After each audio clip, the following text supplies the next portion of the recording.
Bismillahirrahmanirrahim. Assalamualaikum warahmatullahi wabarakatuh. Alhamdulillah. Nahmaduhu wa nasta'inuhu wa nastaghfiruh.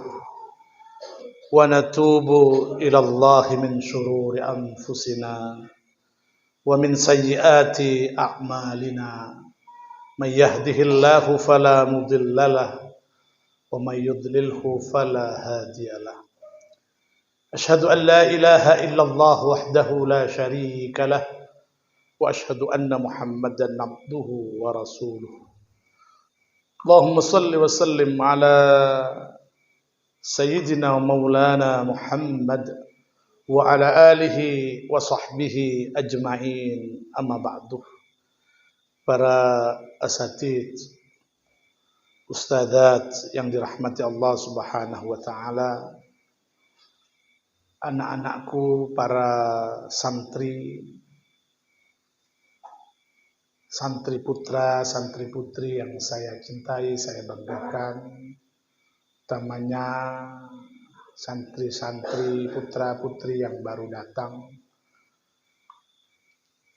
Pertama kita sampaikan, kita panjatkan syukur atas karunia yang telah Allah limpahkan kepada kita. Karena dengan syukur ini Allah akan tambahkan nikmat itu, seperti janji Allah dalam Al-Quran, la in syakartum la azidannakum. Yang kedua kalinya, salawat dan salam mudah-mudahan selalu tercurah limpahkan kepada junjungan kita Nabi besar Muhammad sallallahu alaihi wasallam. Anak-anakku yang saya cintai, ada satu maqal, ada satu kalimat yang sering kita dengar ketika mondok, bahwasanya menjahila al-asla la ya'riful far'a. Itu saya kurang begitu akid apa seperti ini kalimatnya. Orang yang tidak tahu asal muasal, maka dia tidak akan pernah tahu al-far'a. Dia tidak akan pernah tahu cabangnya. Jadi semua kita itu ada asal. Maka dalam kesempatan ini, pesantren kita ini juga ada asalnya. Nah sekarang ya, pesantren itu pengertiannya, jadi bagaimana? Kok ada pesantren? Bagaimana asal muasalnya pesantren itu? Pesantren itu ya, dalam ilmu kepesantrenan, kalau di tempat kita dulu namanya ke pondok modernan, ada orang asing datang. Orang asing itu datang ke satu negeri, ke satu desa, ke satu kampung. Dia bukan orang situ, dia orang asing di situ. Terus dia bergaul dengan masyarakat yang ada di kampung itu. Sehingga masyarakat menjadi tahu siapa orang asing ini. Tahu apanya? Yang jelas tahu tentang keilmuannya. Nah, karena masyarakat di situ tahu tentang keilmuannya, maka banyak orang yang datang kepadanya, meminta fatwa, mendengarkan nasihat. Ujungnya mereka mempercayakan masa depannya masa depan anak-anak mereka, putra-putri mereka kepada orang asing ini. Faham ya? Nah, itu kepesantrenan. Sehingga akhirnya satu orang, dua orang, terus bertambah waktu dia tinggal di situ ya, semakin banyak. Karena dia tidak punya tempat, maka anak-anak itu yang dipasrahkan kepada dia itu tinggal di rumahnya. Karena semakin banyak akhirnya rumah dia sudah tidak cukup lagi untuk menampung anak-anak itu. Sehingga akhirnya di samping rumah orang asing ini didirikanlah gubuk-gubuk untuk tempat istirahatnya anak-anak tadi. Sehingga banyak gubuk-gubuk di situ, artinya kamar-kamar di situ mereka butuh tempat untuk sebagai pusat kegiatan. Didirikanlah musola, didirikanlah masjid. Maka ketika sudah ada 3 hal ini, ada orang asing tadi yang disebut dengan kiainya, ada asrama kalau bahasa sekarang, kamar-kamar untuk muridnya, ada tempat untuk kegiatannya, pusat kegiatannya yang disebut dengan masjid atau musola, maka tempat itu akhirnya dikenal dengan pondok pesantren.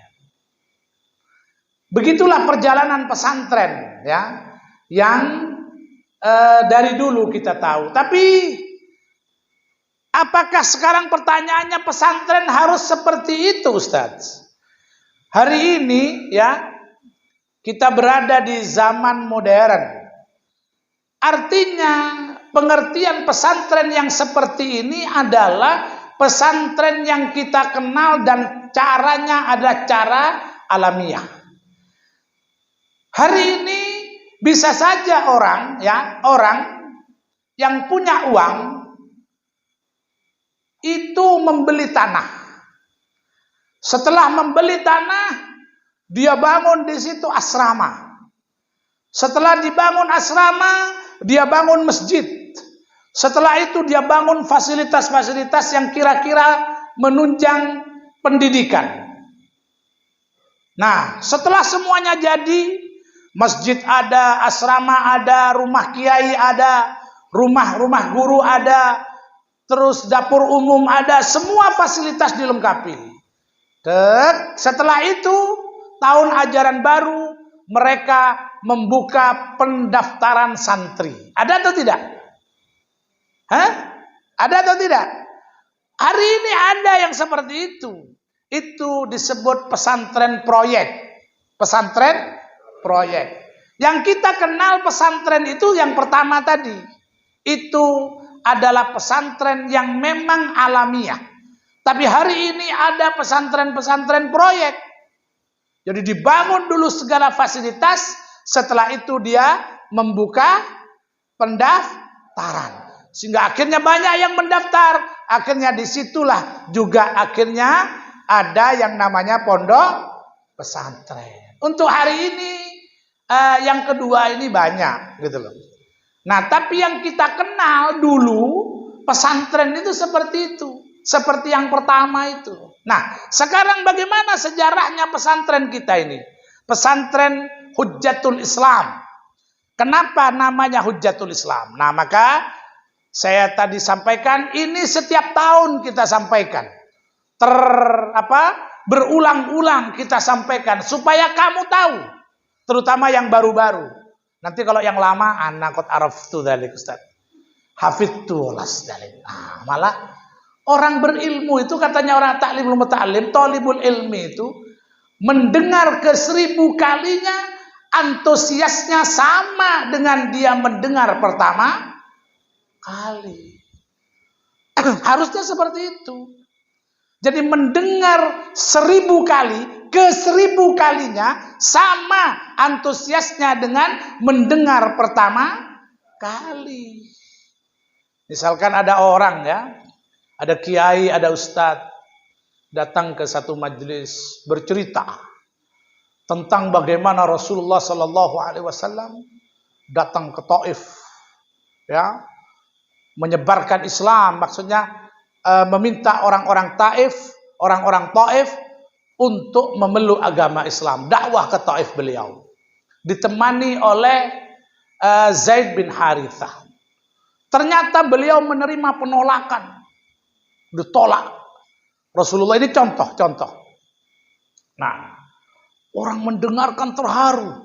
Kenapa? Karena Rasulullah waktu itu ya pulang dari Taif itu dilempar dengan batu oleh masyarakat Taif.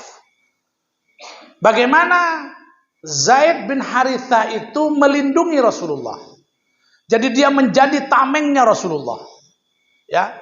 Dia ini menjadi bempernya Rasulullah. Jadi kalau ada batu dari sebelah kanan Rasulullah, dia hampiri ke kanan Rasulullah. Sehingga batu mengenai kepala dia, mengenai muka dia. Kalau batu dari depan, dia datang ke depan. Pokoknya badan dia ini untuk melindungi Rasulullah. Dan itu pun tidak cukup. Artinya Rasulullah itu terkena batu. Tetap. Sehingga diceritakan Rasulullah itu sampai sendal terompah beliau itu seperti dicat merah, saking bercucurannya darah. Bagaimana keadaannya Zaid bin Haritha? Lebih parah daripada itu, bonyok. Sampai dalam kisah itu, seandainya orang yang sudah akrab dengan Zaid bin Haritha ketika itu, ya, melihat wajah beliau yang bonyok, ya, badan beliau yang penuh dengan luka, dan berpapasan orang yang biasa akrab dengan beliau, maka niscaya orang yang akrab itu tidak akan mengenali Zaid bin Haritha. Saking apa? Saking luka-luka yang beliau derita. Kenapa? Karena beliau menamengi Rasul Sallallahu Alaihi Wasallam. Mendengar kisah ini, ya, mendengar kisah ini yang pertama kali orang antusias. Waduh, Zaid bin Haritha keadaannya, masya Allah, gitu kan? Wah.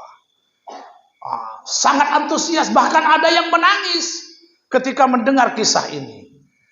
Pun setelah itu datang lagi Ustadz ini seminggu berikutnya, bercerita lagi dia tentang Rasulullah yang datang ke Taif dan bagaimana Zaid bin Haritha menamengi beliau. Kata yang di belakang, ini lagi yang diceritakan. Udah beda nih. Kalau yang pertama antusias sampai menangis, begitu yang kedua, ini lagi yang diceritakan. Kayaknya kemarin udah deh. Ya gitu kan? Itu yang kedua. Yang kedua. Begitu yang ketiga, ya kan? Begitu yang ketiga, seminggu ke depan, datang lagi ini Ustadz ini, Kiai itu. Bercerita lagi tentang bagaimana Rasulullah datang ke Taif. Aduh, ini sudah berapa kali Ustadz? Hafid tuh, sudah saya hafal, kata dia. Nangis saja enggak. Itu yang ketiga. Belum 1000, baru 3. Begitu yang keempat, datang lagi Ustadz ini, bercerita tentang itu lagi. Kata dia, belum dia bercerita, ya, gitu. Coba, ini baru keempat. Dia sudah bilang, ya, Zaid bin Haritha, ya, Taif. Aduh. Begitu ya, ini baru keempat. Begitu kelima, dia tanya, siapa yang diundang minggu ini? Ustadz itu lagi. Aduh, Ustadz Zaid bin Haritha, katanya. Udah nggak usah kita datang, katanya kan. Udah hafal saya, katanya kan. Baru 5 kali, coba. Padahal dalam Ta'limul Muta'allim itu kita diminta, disuruh, dianjurkan oleh Al-Imam Az-Zarnuji itu mendengar ilmu yang ke1000 kali. Itu sama antusiasnya dengan mendengar yang pertama. Ini susah atau berat? Jawabannya susah atau berat? Susah dan berat, ya toh? Aduh, dari mana gitu kan? Ya. Nah, karena memang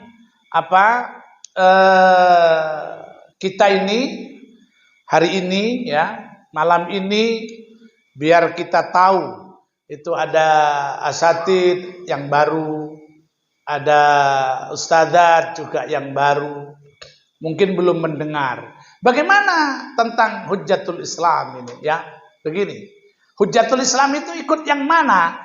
Ikut yang pesantren proyek, pesantren yang alami atau pesantren proyek? Maka saya mau cerita kepada kalian bagaimana Hujjatul Islam ini bisa berdiri. Saya, ya, datang ke kampung ini, ke Bendelan ini tahun 2004 awal.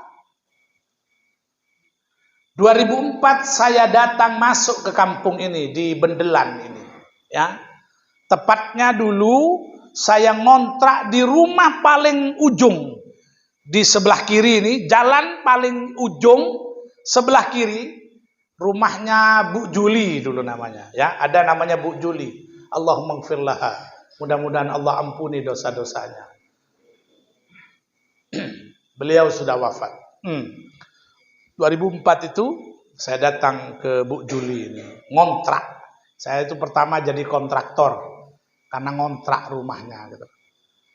Nah, datang ke situ, kerjaan antum apa Ustaz? Nah, itu yang saya juga nggak tahu. Saya ini dulu menjadi makelar. Tahu makelar kalian?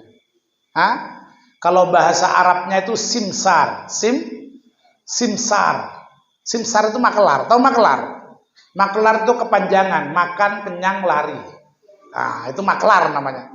Makanya kalau kamu ketemu makelar, ingat kepada kepanjangan ini. Singkatannya makelar. Makan, kenyang, lari. Nah, itu makelar. Itu makelar. Tapi itu oknum, ya. Makelar oknum itu maksudnya. Tapi orang banyak menyingkat seperti itu. Jadi dulu saya yang saya tahu cara mencari uang itu ya jadi makelar. Karena saya diajari oleh ayah mertua itu jual beli kendaraan, motor, mobil gitu. Itu aja ilmu yang saya punya mencari uang. Maka saya terus kerjakan sambil ngontrak di situ. Ini nih. Jadi saya ini di sini orang asing. Karena saya bukan orang sini. Rumah saya di Mayang sana. Ya. Jadi saya ke sini ini sebagai orang asing. Tidak ada orang kenal. Saya orang asing. Datang ke tempat ini. Tahun 2004. Ngontrak. Nah, di perjalanan ngontrak itu, saya ini bergaul dengan masyarakat. Di masyarakat desa itu biasanya ada perkumpulan, tahlilan, yasinan yang begitu. Saya ikutlah di situ, ya, bermasyarakat, berbaur. Sehingga pada saatnya masyarakat itu tahu kepada saya, kenal kepada saya, kenal kepada, oh saya ini lulusan pesantren. Bahkan saya pernah kuliah di Timur Tengah, di Al-Azhar. Masa Ustadz ini jadi makelar, kan seakan-akan begitulah ya kan. Nah, tapi itu perjalanan hidup, tidak ada masalah. Mau jadi apa saja, yang penting halal. Selama halal kerjakan, ya. Tidak usah malu, tidak usah malu. Orang mau pelihara ayam, pelihara sapi, tidak ada masalah. Karena kita ini lulusan pesantren. Ya, mau jadi apa saja harus bisa dan siap. Nah, pada perjalanannya ketemu dengan masyarakat itu. Akhirnya saya ngontrak itu sudah sekitar hampir 7-8 bulan. Nah, 7-8 bulan waktu itu ada anak-anak KKN. Ya, ini dilalah. Gusti Allah memberikan jalan. Anak KKN itu ngajari anak-anak di sini, anak-anak kampung di sini nih. Ngajarin semacam apa ya? Semacam ya ada yang ngajarin Quran, ada yang ngajarin hadis gitu kan, menghafal hadis dan lain sebagainya. Banyak. Itu dulu ditempatkan di MI negeri. Tahu ya, MI dekat dekat masjid. Nah, di situ. Nah, anak-anak KKN itu kalau nggak keliru cuma 40 hari. Sementara anak-anak itu banyak. Nah, ketika anak KKN ini mau pulang, masyarakat datang ke tempat saya. Bagaimana anak-anak itu? Terus, kan sebentar lagi anak KKN ini pulang. Maksudnya selesai masa tugasnya hanya 40 hari. Kasihan kalau nggak diteruskan itu. Sampean kan ada ilmunya. Coba sampean teruskan. Akhirnya peninggalan dari KKN itu saya teruskan. Setelah berjalan beberapa lama, mungkin 3 bulan, masyarakat ada 8 orang datang ke rumah saya. Kata mereka yang 8 orang ini, ada yang memanggil saya itu Cong, karena mereka lebih tua dari saya. Cong, kalau sampean make MI itu terus kayaknya ndak enak ya. Terus bagaimana kalau sampean buat madrasah? Dulu kenalnya madrasah. Orang datang ke sini itu, kalau orang mau ke sini, orang bisa ditanya mau kemana? Mau ke madrasah. Belum pesantren, masih madrasah. Gitu. Itu akhirnya pada tahun 2005, bulannya 8, bulan Agustus, itu akhirnya kita mulai madrasah di sini. Itu kelas 3 kelas itu yang kalian lihat hari ini itu dibangun mulai sejak tahun 2005. Jadi setelah saya ngontrak, akhirnya kita bikin madrasah.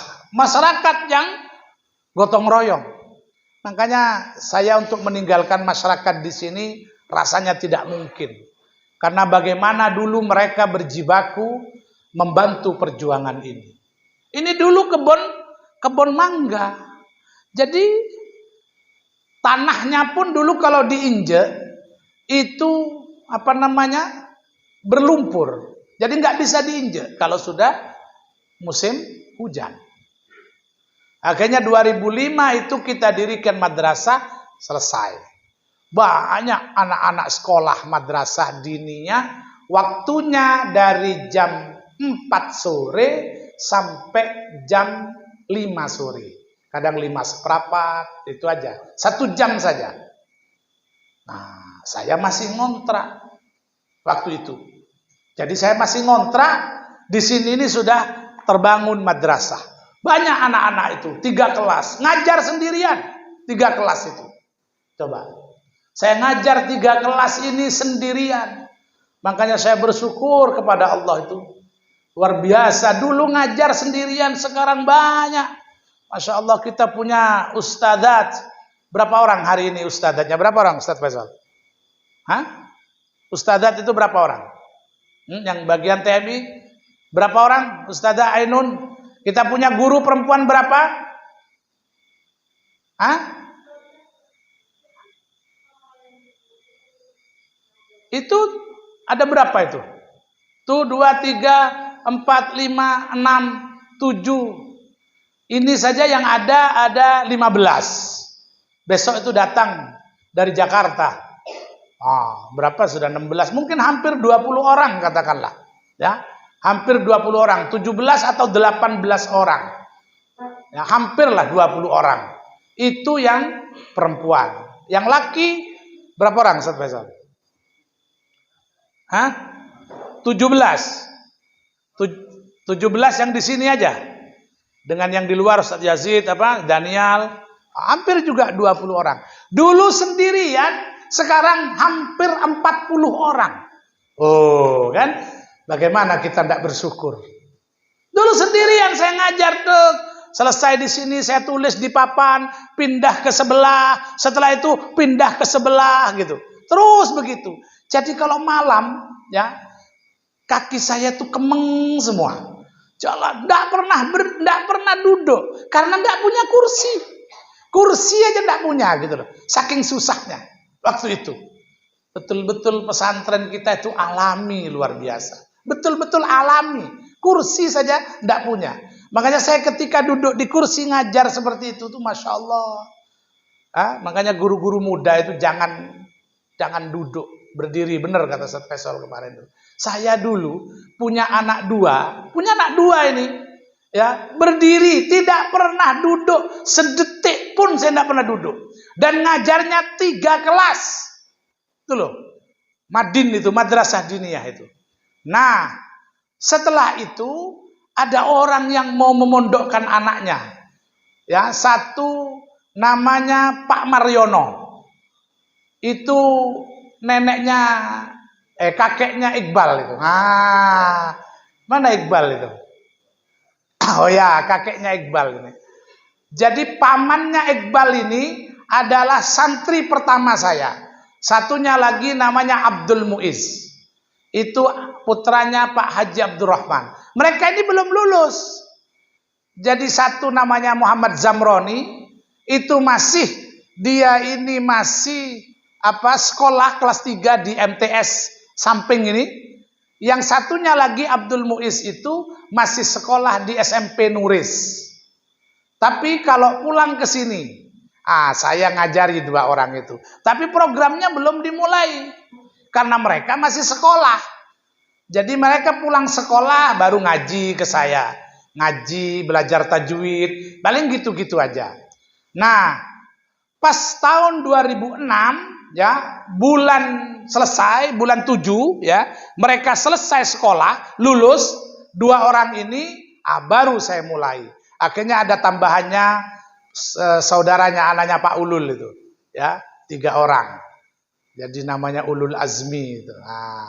Cuman karena pengen jadi pemain bola, dia mondoknya sebentar. Jadi hanya 1 tahun saja. Jadi 3 orang itu saya mulai. Itu pada tahun 2006 saya mulai program KMI ini, program Kuliatul Muallimin. Kalau kita namanya Tarbiyatul Muallimin. Kita mulai 2006 dengan santri 2 orang. Aslinya 3 orang, yang 1 tidak terus karena pengen jadi pemain bola waktu itu. Ada murid saya itu namanya Ulul Azmi, ya, dari Patemon sini. Cuma dia ini kemana-mana main bola. Apa namanya?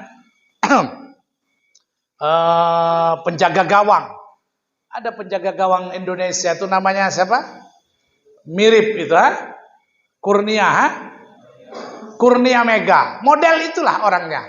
Si Ulul ini. Orangnya tinggi, hitam, ya gitulah. Ya, tinggi, hitam.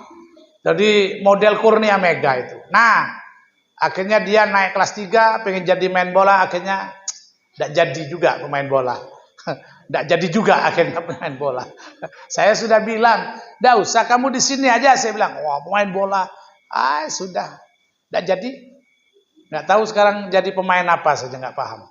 Pokoknya nggak jadilah. Nah, 2 orang ini saya didik terus.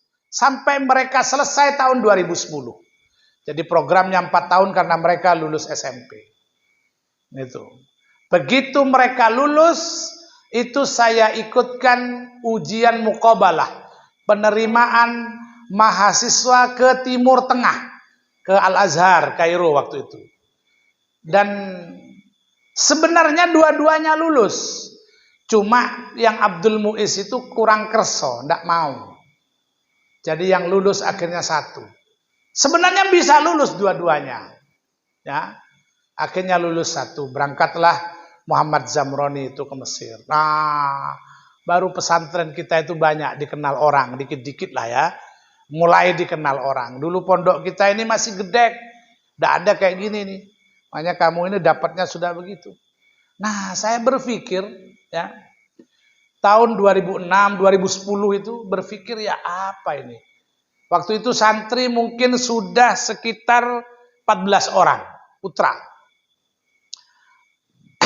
Santri 14 itu ya, kalau mandi ke sungai. Jadi sungai kita ini jaraknya dari sini ke sungai itu 500 meter. Setengah kilo. Bolak-balik 1 kilo. Jadi dari sini mau mandi, basah di sana. Begitu pulang, itu sudah basah lagi, basah keringat sudah. Kenapa? Karena jauh. Gitu loh. Saya berpikir pondok kita ini tidak bakal jalan. Gitu loh. Akhirnya 14 orang itu santri itu akhirnya program kita tidak jalan. Ya. Jadi waktu itu saya sudah dibantu oleh ada ustadz namanya Ustadz Sudirman. Satunya lagi Ustadz Musta'in dari Bondowoso. Ada tambahannya 2 ustadz itu. Setelah itu ada beberapa. Nah, 2010 itu akhirnya saya coba untuk ngebor. Dulu itu ada mesin bor di sini. Jadi ada orang Arab, ya, ada orang Mekah. datang ke kita, datang ke Bondowoso, dikenalkan kepada saya oleh namanya Ustadz Ahmad Singkiti. Ini sejarah, biar kalian tahu, oh pesantren kita ini seperti ini. Enggak moro-moro kayak begini gitu loh. Kalau kamu tahu 2006 itu, ya 2006, kalau kamu tahu 2006, kita punya musola kecil, itu sama dengan poskonya PDI itu. Jadi dari pohon pinang dibikin sehari jadi. Pondok-pondok kita yang ditempati Muiz sama Abdul Muiz sama siapa Zamroni itu dan anak-anak yang 14 itu kita bangun jam 9 pagi, jam setengah 4 sore selesai. Begitu selesai miring dia. Ya, ditiduri anak-anak miring dia. Begitu, miring ke kanan. Akhirnya dikasih penunjang. Kenapa? Karena takut terus miring. Nggak tahu-tahu kita punya aula begini, Masya Allah. Itulah perjuangan. Gitu loh. Coba dibikin jam 9, setengah 4 sore jadi. Miring. Begitu ditiduri anak-anak, miring dia. Itu di depan, ya. Gedeknya di depan itu cuma separuh. Jadi nggak sampai penuh, hanya separuh. Jadi kalau malam, anak-anak yang tidur itu meringkuk begitu. Jadi kayak saking dinginnya itu. Kenapa? Karena nggak ada ininya, nggak ada gedeknya, cuma separuh. Makanya nanti kelas 6 ini tidurnya di luar nanti. Saya di Gontor itu ketika pengurus nggak ada tidur di dalam, tidurnya di luar kamar, ya di plesteran gitu depan gitu Vina itu, di emperan begitu. Makanya yang di Patemon itu kita bikin emperannya agak besar, ya 2 meter itu, nggak kayak di sini. Supaya apa? Pengurus itu bisa tidur di situ, tidur di depan situ, tidak tidur di dalam kamar, untuk merasakan kalau dingin itu bangunnya cepat. Iya, bangunnya cepat. Sudah pagi, ternyata masih jam 3. Bener. Iya. Jadi hikmahnya luar biasa kalau dingin itu. Alhamdulillah, akhirnya 2010 itu saya dikasih duit sama orang. Ya. Kan biasa orang mau ketemu saya itu, saya masih di dalam, dia biasanya lihat-lihat mesin itu. Ada namanya Ustadz Ahmad Basuni. Ini bagian dari sejarah beliau itu. Orang Jawa Barat. Orang Cirebon datang ke saya. Kebetulan beliau ini waktu itu mangku di Al-Irsyad Bondowoso. Nah, kenal dengan saya, dikenalkan oleh anak Gontor juga. Datang ke saya, ngobrol sama saya. Pertama dia lihat mesin itu. Mesin itu udah jadi di situ. Dilihat sama dia, begitu masuk dia tanya, Ustadz, ini mesin apa kata dia? Saya bilang mesin bor. Oh, bor apa? Bor air, saya bilang mau ngebor air. Loh, antum kok enggak ngebor? Saya jawab, saya mau ngebor, saya bilang gitu. Kapan? Ya pokoknya saya mau ngebor, saya bilang gitu. Ya kapan Ustadz katanya? Kapannya itu yang saya nggak tahu, saya bilang gitu. Pasti antum enggak punya duit. Pas, saya bilang gitu. Pas, saya bilang gitu. Begitu dia bilang, pasti antum enggak punya duit. Oh, yes, saya bilang gitu. Nah, karena saya ngomong begitu, besok pagi dia datang lagi. Ustadz, saya ada duit ini, 6 juta. Saya dikasih duit sama orang ini, 6 juta. Wah, untuk apa ini? Saya bilang, sampean boren tempat antum ini. Ini nggak ada air, antum nggak bor. Ini 6 juta katanya. Nah, tukang bornya namanya Pak Jamal. Yang mengenalkan Pak Jamal ini ke saya, bapaknya siapa? Bapaknya Dafa ini. Pur itu, Mas Pur itu. Mas Pur itu. Itu yang kenalkan ke saya. Sehingga kenal dengan Pak Jamal tukang bor ini ya lantarannya Mas Pur itu. Ya. Nah, Mas Pur itu kebetulan ibunya dengan ibu saya itu misanan, sepupu. Jadi Mas Pur itu dengan saya misanan 2 kali. 2 pupu kalau orang bilang. Nah, bapaknya Dafa ini. Nah, akhirnya saya datang ke Pak Jamal. Pak Jamal, saya punya uang 6 juta dikasih orang. Sampean born pondok itu. Akhirnya datanglah Pak Jamal, mulai dibor. Ya toh? Dibor selama 17 hari. 17 hari. Itu 2010. Wah, di sini ini susah air. Kampung kita ini susah air. Saya itu dada itu, Masya Allah, ketika di rintisan awal itu, dada saya sempit. Ini nggak mungkin pondok kita ini berkembang di benak saya. Jadi dada saya sempit waktu itu, 2010. Tapi saya terus berikhtiar. Alhamdulillah dibor, dan itu pertama. Maksudnya pertama itu keluar. Orang yang ngebor sebelum saya itu banyak. Jadi ketika saya ngebor, masyarakat di sini nih ya, terutama di sekitar pondok kita ini, nggak ada yang mendukung. Malah saya dianggap orang gila dulu itu. Wah, yang diomongkan orang kaya-kaya itu ya, orang kaya-kayanya Arjasa, si A kaya, berapa kali ngebor, nggak ada katanya kan. Alhamdulillah, setelah ngebor itu, begitu dia 90 meter, airnya pluah ke atas, pluah, gitu kan. Wah, saya bilang kan, padahal 60 meter uang itu habis sudah. Dia bilang, Pak Jamal itu datang ke saya, Kiai, uangnya yang 6 juta habis. Waduh, saya bingung lagi ini kan, uang itu saya dikasih orang. Masya Allah. Akhirnya suaminya ipar saya, bapaknya Dina, itu datang ke saya sama Pak Jamal itu. Pak Jamal, kata dia, ini bapaknya Dina, Haji Anang itu. Kenal Haji Anang ya? Bapaknya Dina, bapaknya Ustadzah Dina. Dia datang ke saya dan ke Pak Jamal. Pak Jamal, sampean born sampai 100. Saya yang 40 meter itu saya yang tanggung biayanya berapa gitu. Waktu itu dia ngasih duit 4 juta kalau nggak keliru gitu. Kalau kurang nanti saya tambah, kata dia. Akhirnya terus dibor sama Pak Jamal itu. Begitu 90 meter, airnya keluar, gitu air itu. Wow, dahsyat ini, kata Pak Jamal. Kiai, ini tak pastikan air kita akan muncrat. Yang benar Pak Jamal, muncrat katanya. Itu sudah 90 meter dan uang itu habis lagi. Waduh, dari mana saya dapat uang? Pak Jamal ini tapi pengertian juga. Dia tahu saya nggak punya duit gitu loh kan. Kalau saya orang kaya mungkin ini, saya emang nggak punya duit dong. Pekerjaannya juga nggak ada. Istilahnya waktu itu hanya makelaran gitu kan. Jadi akhirnya kata Pak Jamal, gini aja sudah katanya kan.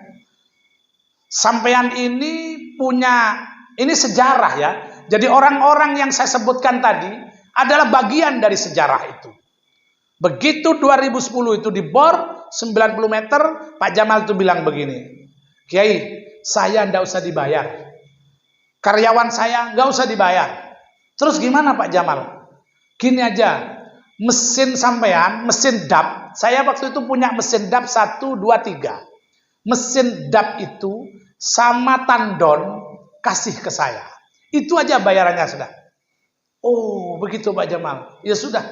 Terus sampean belikan solar. Walah, berapa solarnya Pak Jamal? Cukup 400.000. Nah, saya cari uang 400.000 itu. Saya datang ke rumah, ngomong sama abah saya. Abah saya kasih 400.000 itu. Ayah saya itu ngasih 400.000. Coba kalian bayangkan bagaimana susahnya waktu itu. 400.000 aja saya nggak punya duit gitu loh. Hanya untuk beli solar nggak ada. Akhirnya ayah saya ngasih 400.000. Ini bagian dari sejarah. Biar kalian tahu orang-orang itu banyak jasanya sehingga kita ini jadi begini. Alhamdulillah dibor sama Pak Jamal itu ini 146 meter ke bawah. Muncrat dia. Wah, yang nunggoni dari A sampai Z, dari hari pertama sampai selesai, itu adalah Bapak Selamet. Pak Selamet itu loh, yang sekarang pakai tongkat. Wah dulu sehat dia, gitu loh. Pak Selamet itu sama anak-anak kita yang zamannya Ustadz Saiful, zamannya Ustadz Sofwan itu kalau datang, Pak Kapten datang, Pak Kapten, wah gitu. Dipanggil Pak Kapten. Apa sebab? Wah kalau nyuruh belum selesai, suruh sana. Wah itu karakternya Pak Slamet itu. Tapi dia semangat. Kalau saya suruh Pak Slamet, dia masih naik motor nih, belum dia turun dari motor, saya suruh Pak Slamet, sampean carikan ini. Oh, nggak jadi dia turun, berangkat lagi dia. Itu kalau Pak Slamet itu. Pokoknya kalau saya yang nyuruh, siap dan langsung gitu dia. Itu Pak Slamet itu. Jadi dia itu sebenarnya orang yang baik ya dan setia gitu loh. Begitu diperintah ya, Pak Slamet itu langsung berangkat. Ya. Ayah saya sakit dulu. Ada teman ngomong ke saya, ini dikasih suruh sirih. Kasih sirih katanya, kata teman saya. Fih, ente ambilkan sirih 7 lembar katanya. Itu jam 2 malam. Bagaimana saya mau nyari sirih jam 2 malam? Ingat saya Pak Slamet. Saya telepon, ding, diterima sama dia. Oh, halo katanya kan.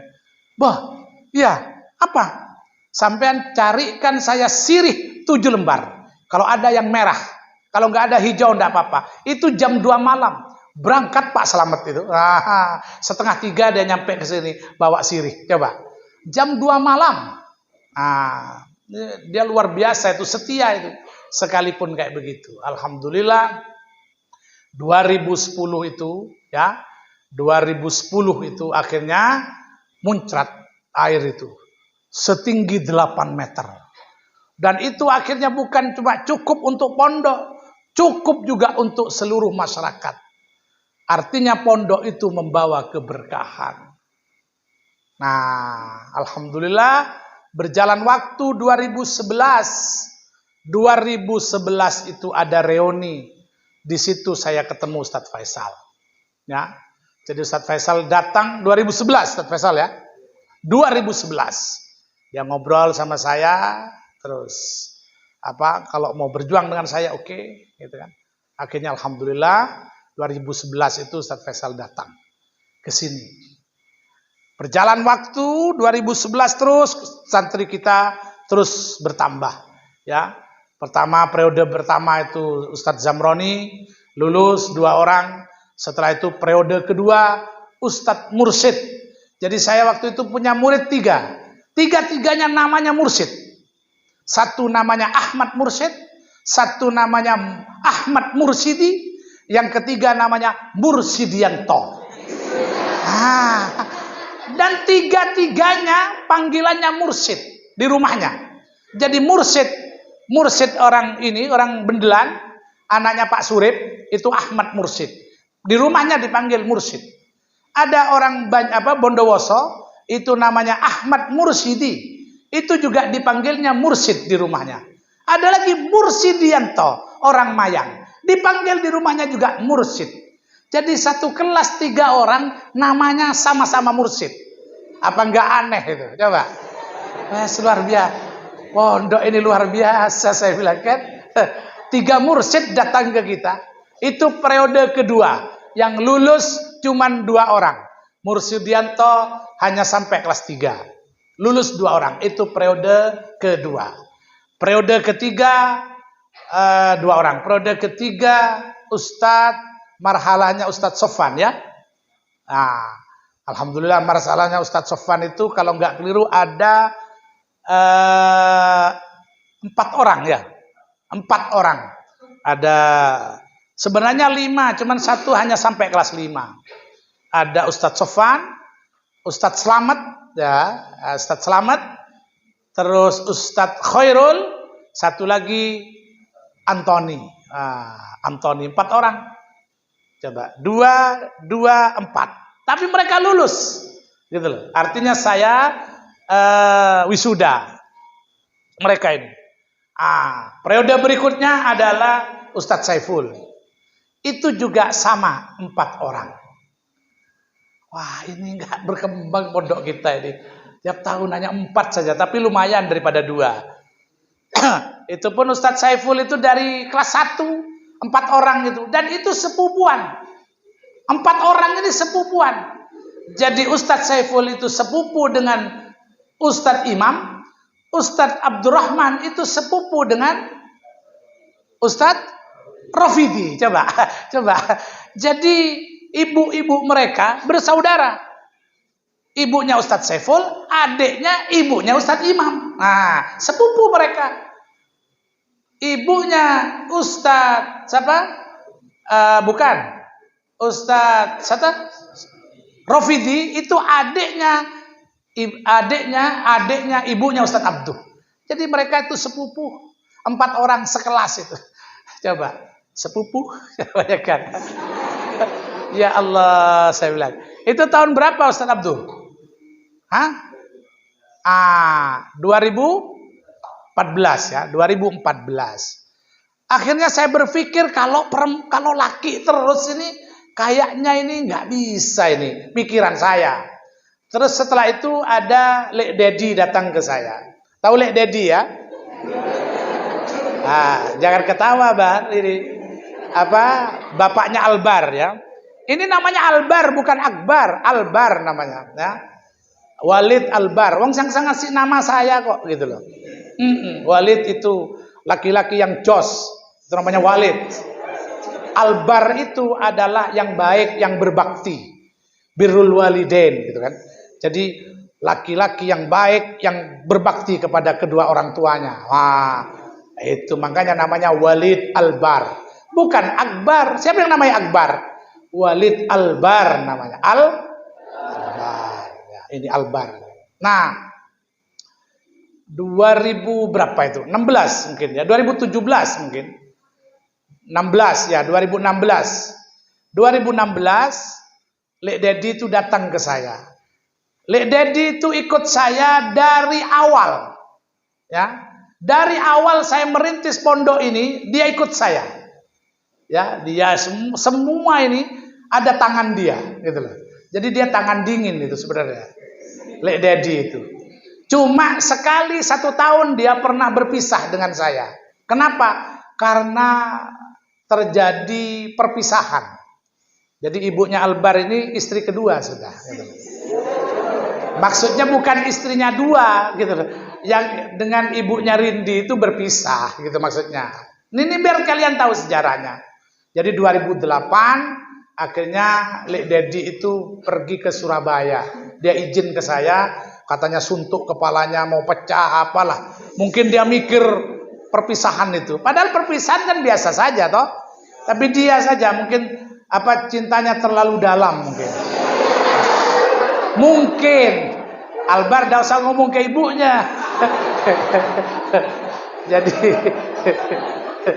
Jadi dia, Masya Allah, ngomong ke saya itu dia mau pergi dulu. Nggak tahu dia akhirnya pergi 1 tahun 2008 itu. Alhamdulillah. Nah itu 2016 itu dia datang ke saya kalau dia mau mondokkan anaknya. Anaknya perempuan. Ya, sekarang udah jadi ustadzah Rindi, ya kan? Saya bilang, gimana ini? Saya bilang, ente bawa aja ke pondok lain kayak yang ada perempuannya.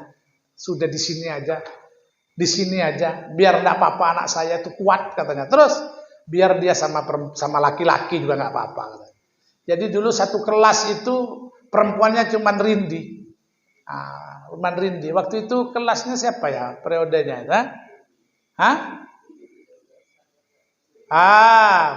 Periodenya Ustadz Yoga, Ustadz Ripin ini lah. Ya. Akhirnya ya satu orang sendirian aja dia. Gitu loh kan. Nah, baru tahun 2017 saya ngomong Ustadz Faisal. Ustadz Faisal, kita kayaknya harus bikin perempuan ini. Supaya pondok kita ini bisa terus berkembang. Cuman kita bikin aturannya yang ketat. Kalau anak-anak ini melanggar, terutama yang urusan-urusan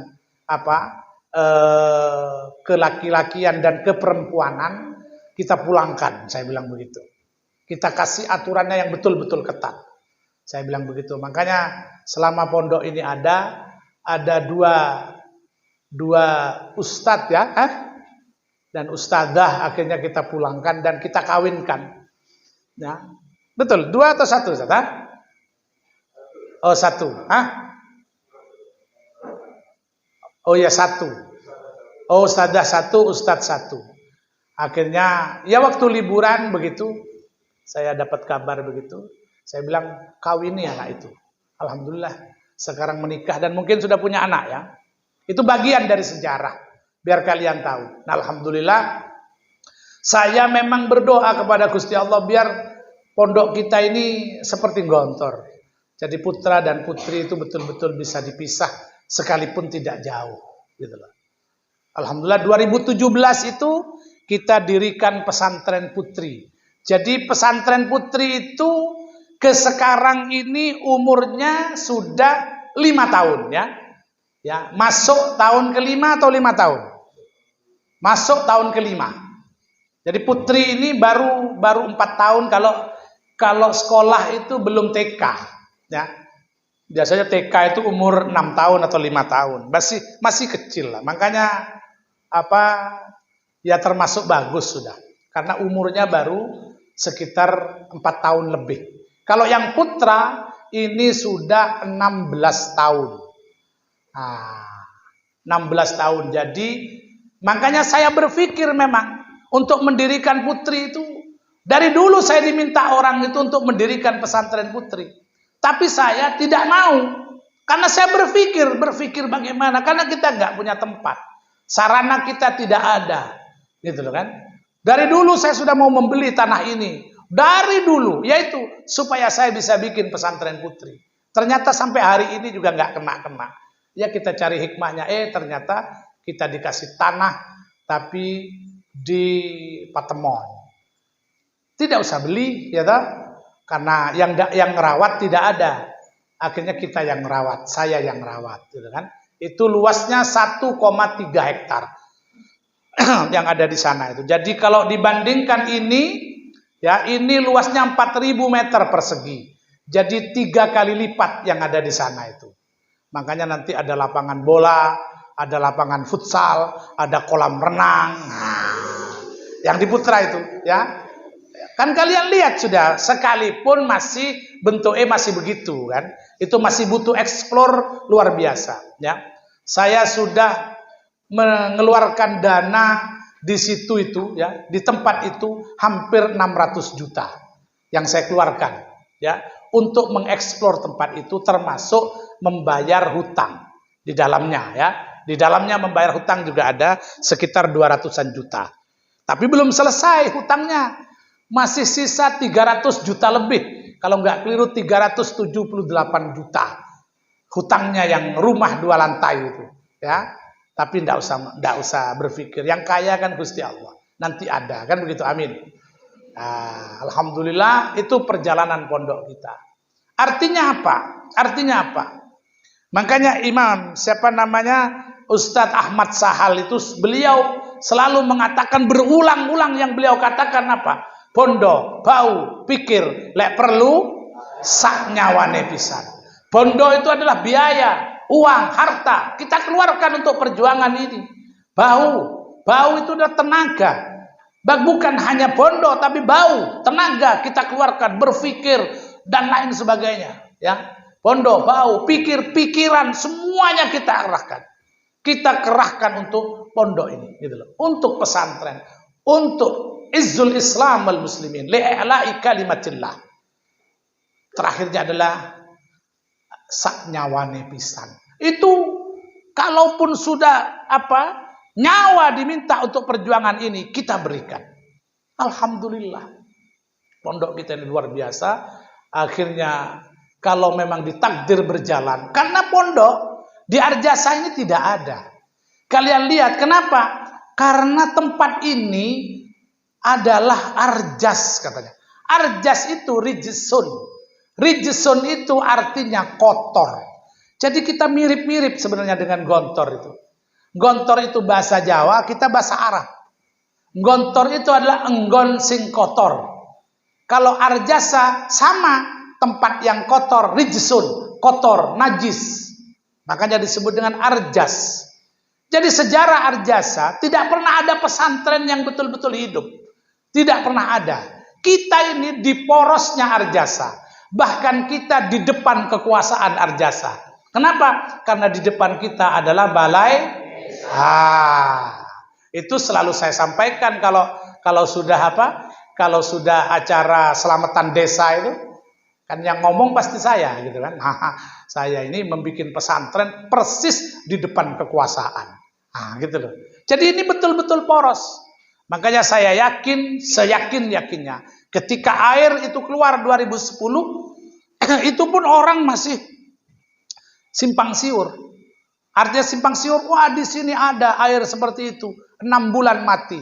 Di sini ada 3 bulan mati. Ada yang setahun mati. Tempat kita ini biqudratillah, dengan qadarnya Gusti Allah, dengan iradatullah, dengan kemauannya Gusti Allah, sampai hari ini sudah berumur 12 tahun air kita ini. Ya kan? Dan kalian tetap mandi sampai hari ini kan? Ada yang nggak mandi? Nggak dapat air gitu, nggak ada. Makanya ini mungkin sudah berat air kita ini. Ya, saya dengar dari Ustadz Jeki itu kan, tadi cerita ke saya, hammam kita yang bisa dipakai cuma 1, cuma 2, katanya begitu. Makanya mungkin sudah berat. Makanya kita pindah ke sana. Di sana ada 8 kamar mandi sama 6 pancuran. Dan kita pakai shower. Itu tidak ada itu. Ya. Jadi modelnya baru, jadi shower. Jadi kalau kalian mandi shower. Di rumah kalian saya yakin juga nggak punya. Kan? Di sini kita punya, gitu loh kan. Yang nggak mandi di situ mandi di kolam, bisa langsung nyebur. Ya toh, bisa langsung berenang. Itu kolam panjangnya 22 meter, lebarnya 4 meter, tingginya 1,3, 1 meter 30 cm. Jadi kalau kalian tingginya 160 seperti saya, ini sampai sini. Lumayan lah kan? Iya. Kalau mau yang dalam lagi, wah susah. Kita punyanya cuma itu gitu. Tapi untuk mandi cukup dan itu air terus berjalan. Ini takdirnya Gusti Allah juga. Jadi kita punya air dan bagus. Air itu juga bisa langsung diminum. Ini sejarah, sekelumit sejarah pesantren kita. Jadi memang kalau dilihat dari ini, pesantren kita ini termasuk yang proyek atau yang alami? Yang alami kan. Jadi apa yang dialami Gontor persis seperti yang kita alami, persis. Ya. Jadi saya memulai pondok ini, datang ke Gontor, punya santri 7 orang tahun kedua, 7 orang santri kita datang ke Gontor, ya, menghadap pimpinan Gontor waktu itu Ustadz Kiai Syukri Zarkasi. Ditanya saya sama beliau, mungkin jawaban saya yang keliru. Saya bilang kalau saya minta bantuan pengabdian, guru pengabdian. Beliau berdiri sambil marah kepada saya. Sambil marah. Ini pondok baru berdiri, santri 7 orang datang ke sini minta pengabdian. Wah, pokoknya beliau marah. Masya Allah. Kalau pondokmu 5 tahun ke depan tidak berkembang, tetap seperti itu saja. Tutup, kata beliau. Padahal ngomongin saya tok, seperti ngomongin orang 200 coba. Beliau sambil nunjuk begitu. Waduh, saya naam Ustaz. Gitu kan. Jadi bilang, kamu, kata ke saya ingat betul beliau ngomong ke saya, kamu 5 tahun ini enggak usah kamu tunjukkan mukamu depan saya. Enggak usah kamu ngadep-ngadep saya selama 5 tahun ini. Kecuali setelah 5 tahun, kalau pondokmu berkembang, baru kamu datang ke saya. Wah, itu sama beliau. Jadi saya 5 tahun berpuasa tidak boleh bertemu dengan beliau. Kenapa? Itu juga tasjih. Jadi kadang guru itu marah, bukan marah sampai ke hatinya. Dia memberikan sugesti kepada kita biar kita bekerja keras. Terakhirnya dia bilang, kalau kamu betul-betul ingin menjadi pimpinan pondok, berpikir keras, bekerja keras, berpikir keras. Itu yang beliau katakan kepada saya. Jadi saya pulang dengan lunglai, ya. sudah tidak dapat pengabdian, dimarahi, Masya Allah, dari A sampai Z, dimarahi. Sekretarisnya datang kepada saya, kata, sabar Ustaz, sabar Ustaz. Sebelum antum ini, katanya kan, antum masih lumayan, disuruh masuk, dikasih teh, masih minum teh. Enggak, saya minum, saya bilang gitu. Ya lumayan lah antum, Ustaz, kasih duduk, katanya kan. Tadi sebelum antum, ada alumni datang, baru di halaman, sudah diusir, katanya. Pulang, baru di halaman, katanya kan.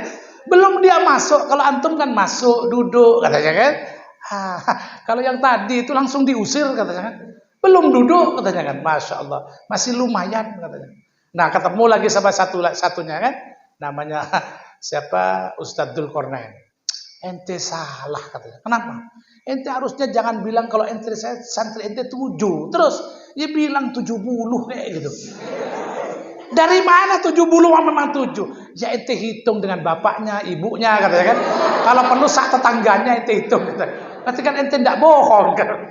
Kalau saya misalkan nanti beliau datang ke rumah, ternyata cuma 7, itu urusan belakang. Maksudnya ya nanti bilang yang 70 itu dengan bapak dan ibu mereka, Ustaz. Sak tetangga. Itu luar biasa. Jadi saya datang ke Gontor dengan suasana yang seperti itu, ya. Tadi tidak serta merta kita bisa begini nih, Masya Allah, gitu kan.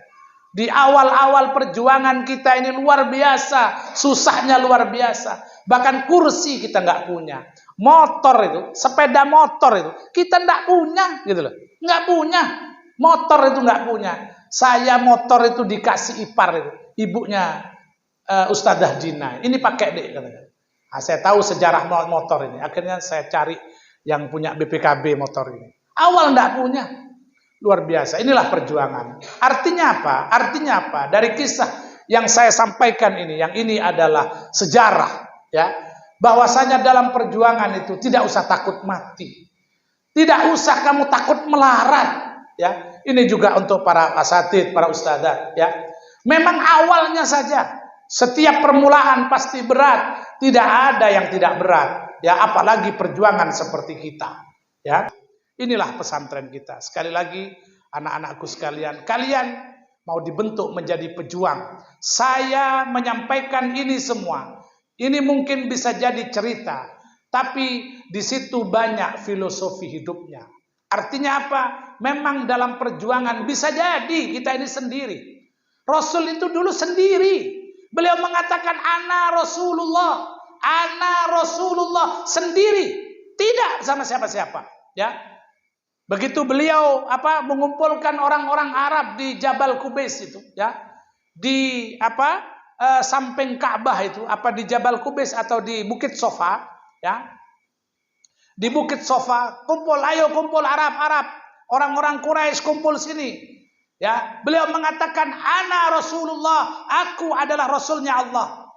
Akhirnya siapa?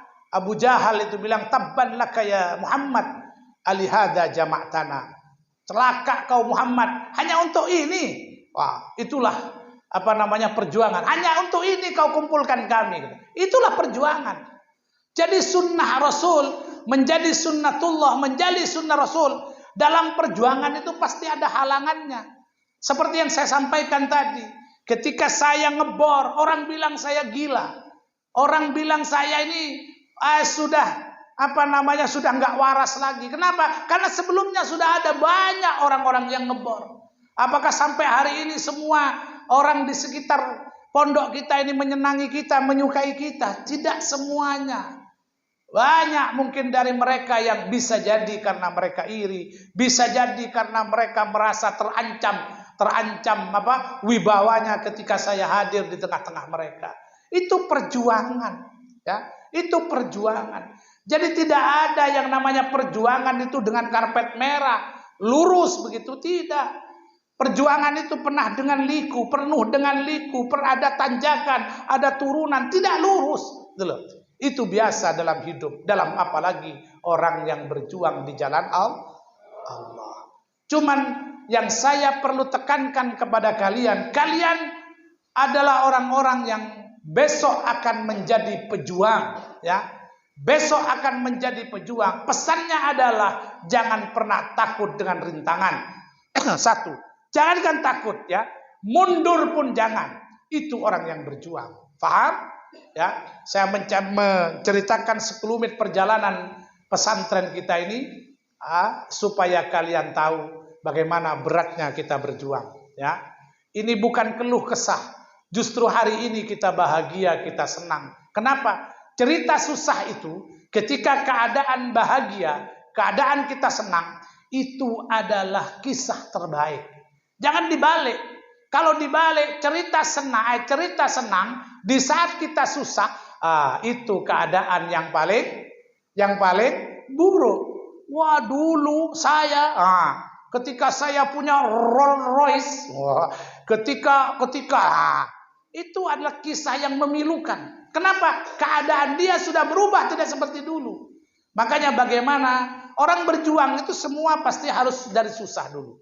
Apapun itu, kalian mau berjuang, membangun pesantren, membangun usaha, apapun ya, yang harus kalian ingat adalah kalian harus menerima yang namanya kesusahan.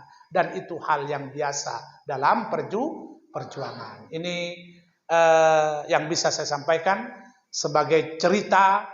Bisa jadi cerita, tapi banyak filosofi yang ada, yang terkandung di dalamnya. Orang-orang yang tadi kita sebutkan bagian daripada sejarah pesantren ini. Sehingga hari ini kalian lihat pesantren kita sudah mulai berkembang. Alhamdulillah pesantren kita juga sudah mulai mendapatkan trust dari masyarakat. Mudah-mudahan ke depan pesantren kita semakin baik, anak-anak kita juga semakin baik, alumni-alumni kita semakin baik, sehingga sekali lagi dakwah kita semakin muntasyarah, semakin luas perjuangannya, semakin luas sayapnya. Amin ya rabbal alamin. Ini sekali lagi apa yang kita sampaikan ini bisa jadi adalah cerita, tapi sekali lagi di situ adalah filosofi kehidupan. Filosofinya yang paling penting adalah inilah perjuangan. Perjuangan harus betul-betul sampai kepada titik penghabisan. Makanya yang baru-baru ini kamu harus menjadi alumni. Dalam artian belajar itu sampai tuntas. Jangan hanya belajar sampai 2 tahun saja, sampai ini saja. Tapi betul-betul sampai di wisuda dan menjadi alumni. Dan itu perjalanannya bisa saja panjang. Bisa saja banyak aral yang melintang. Bisa saja banyak halangan-halangan. Maka yang harus kalian lakukan adalah, dan harus diingat adalah, ini adalah perjuangan. Ini bagian daripada sejarah kehidupan saya. Maka saya harus terus maju. Jangan pernah mundur. Begitu ya. Sepakat? Ya, sepakat? Ihdinas siratal mustaqim. Assalamualaikum warahmatullahi wabarakatuh.